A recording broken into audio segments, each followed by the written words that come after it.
Bonjour à tous, alors je suis super heureux d'être avec vous aujourd'hui pour vous présenter le dernier de la gamme Einscan, le Einscan HX, donc développé par Shining 3D. C'est un scanner avec beaucoup de promesses puisqu'il est à technologie hybride, donc déjà lumière pulsée bleue cette fois-ci, contrairement à ce qu'on a l'habitude avec les scanners de la marque Einscan. A priori, ça permet d'aller un peu plus loin, plus facilement dans l'acquisition de points sur des surfaces un petit peu brillantes, un petit peu noires, donc qui serait plus performant à ce niveau-là que le Pro HD. Mais surtout, son deuxième mode, puisque c'est un scanner hybride comme je l'ai dit, le mode laser qui va lui permettre d'aller chercher tout type d'état de surface et donc peut-être d'en faire le scanner le plus polyvalent de la marque Einscan.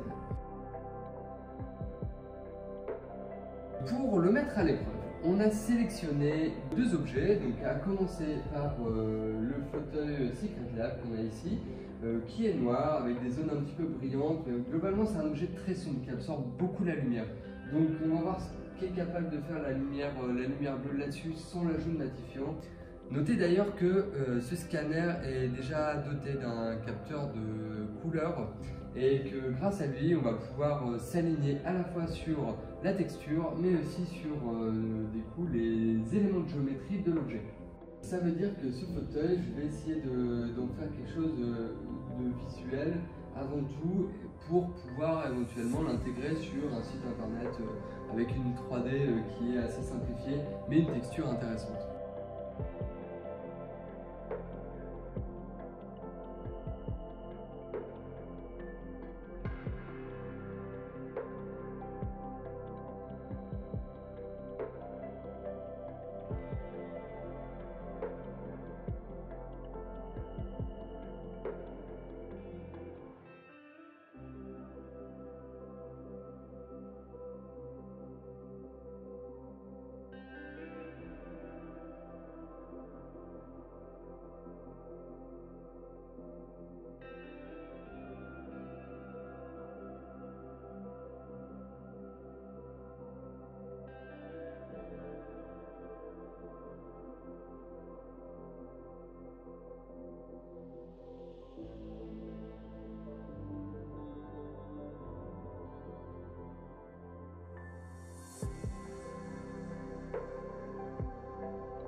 Globalement, l'acquisition s'est très bien passée.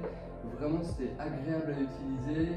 Le côté très sombre du fauteuil n'a pas du tout gêné l'acquisition, même si on était au maximum de la luminosité du scanner. On avait quand même de très bons résultats. Même les petites parties brillantes, comme les pieds, les petites zones métalliques, on a réussi à avoir des choses très sympas et très peu de perte de tracking. Alors, j'ai quand même travaillé sur différents types de projets, différents projets pour les réaligner ensemble. Tout simplement, ça permet de travailler sur moins de points, d'avoir moins de problèmes de tracking et puis d'avoir un travail du coup qui se fait de manière un peu plus fluide. Ça nécessite simplement de réaligner le tout une fois qu'on a terminé.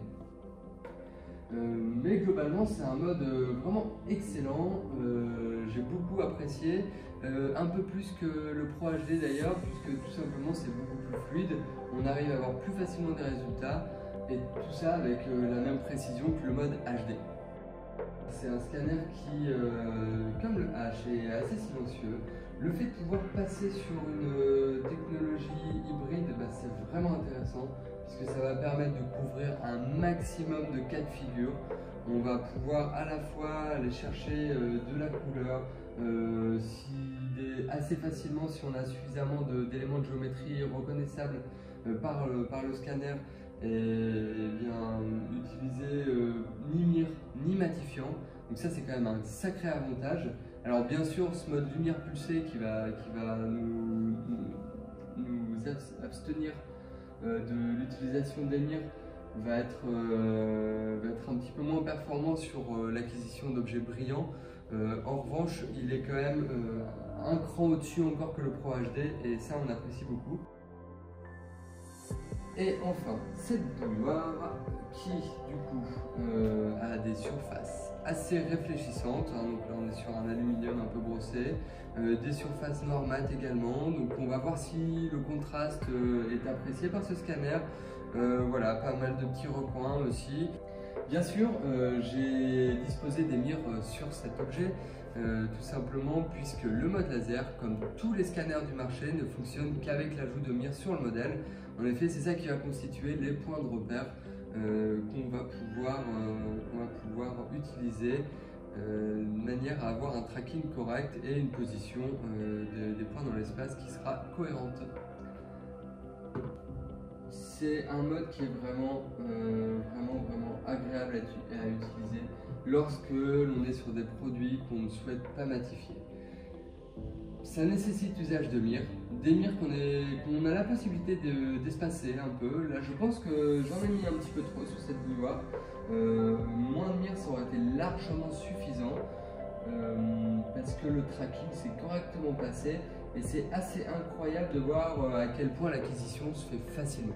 Alors dans le logiciel, on a plusieurs modes. On a le mode normal, réflective et dark. Donc ça va être en fonction de la typologie d'objet qu'on a. Donc là, vu qu'on est sur du réflectif, j'ai sélectionné ce mode-ci. Et au final, toutes les partitions qu'il y avait derrière, aucun problème. Pas besoin de passer d'un mode à l'autre. C'était vraiment bien à ce niveau-là, très confortable. Là où j'ai été le plus surpris, c'est qu'on a sur cette bouilloire une zone un petit peu transparente, translucide, sur le côté où est indiqué la quantité d'eau qui est à l'intérieur. Et même cette surface-là, on a réussi à la voir au laser. Donc, franchement, très satisfait de ce mode. Pour le coup, je pense que ça fait de ce scanner le scanner le plus polyvalent de la gamme Ainscan. Même si on va rester sur des pièces qui vont être supérieures à 30 cm au cube, je pense qu'on va réussir à aller chercher, gratouiller des pièces plus petites, mais pour un confort d'utilisation, 30 cm au cube, effectivement, ça me semble bien. Mais pour tout ce qui est état de surface, des surfaces noires, des surfaces brillantes, voire même un peu translucides, on a quand même des résultats qui sont très sympathiques et qui évitent tout simplement de préparer les pièces au préalable. C'est une vidéo avec un premier aperçu, un premier jet, des premières expériences avec ce scanner. Donc je vais dédier un petit peu plus de temps à celui-ci pour voir dans quelles conditions on arrive à bien l'utiliser. En tout cas sur ces deux exemples je suis conquis, mais ce qui est sûr c'est qu'on va vous faire un webinaire où on pourra échanger ensemble, discuter de ce scanner et également du H. Je pense qu'on va peut-être les regrouper ou pas, on va voir, on va vous tenir au courant. Mais en tout cas pour les voir un peu plus en profondeur et pour pouvoir répondre à vos questions, éventuellement faire des tests ensemble, je pense que ça serait pas mal du tout. N'hésitez pas à nous suivre sur les réseaux sociaux pour être tenu informé des dates, également vous inscrire à votre newsletter. En tout cas, je vous remercie de nous avoir suivis sur cette vidéo, d'avoir regardé avec nous un premier débriefing sur le HX et je vous dis à très bientôt.